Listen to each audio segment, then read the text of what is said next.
दुसरा आता अजून एक नवीन जो प्रकार आलाय इंटरमिटेंट फास्टिंग याबद्दल डॉक्टर तुमचं काय मत आहे? आयुर्वेदामध्ये हे मान्य आहे का? तर का नाही मान्य आहे? इंटरमिटेंट फास्टिंगचा अर्थ त्यांनी काय सांगितलाय, की एवढा गॅप ठेवायचा. म्हणजे जनरली सांगतात ते 12 ते 16 तासाचा गॅप हा 2 ह्याच्यामध्ये पाहिजे, फूडमध्ये पाहिजे तुमच्या. फक्त ते इंटरमिटेंट फास्टिंग करताना वेळा पाळणं फार गरजेचं आहे. नाहीतर 12 तासाचा गॅप ठेवायचा किंवा 16 तासाचा गॅप ठेवायचा म्हणून मग मी संध्याकाळी 4 वाजता जेवलो आणि मग नंतर 12 वाजता जेवलो, असं नाही चालणार.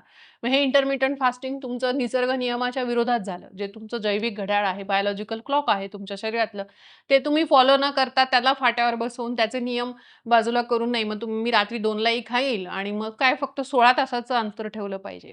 तर हे चुकीचं आहे. अशा प्रकारचं जर तुमची लाईफस्टाईल असेल, तर त्यांनी कुठलाही फायदा तुम्हाला इंटरमिटेंट फास्टिंगनी होणार नाही.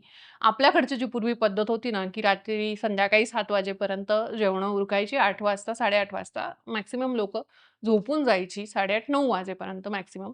कारण दिवे वगैरे नव्हते. खेडेगाव म्हणजे काय म्हणतात आपलं, खेडेगावांची जास्त संख्या होती. आपल्याकडे सगळी जनता ही खेडेगावामध्ये राहणारी होती. तर अशा प्रकारची लाईफस्टाईल होती आणि मग सकाळी उठल्यानंतर रात्री 8ला झोपलं, की सकाळी तुम्ही उठल्यानंतर समजा सकाळी 7-8 वाजता जेवणार. म्हणजे 12 तासाचं इंटरमिटंट फास्टिंगच आहे की हे.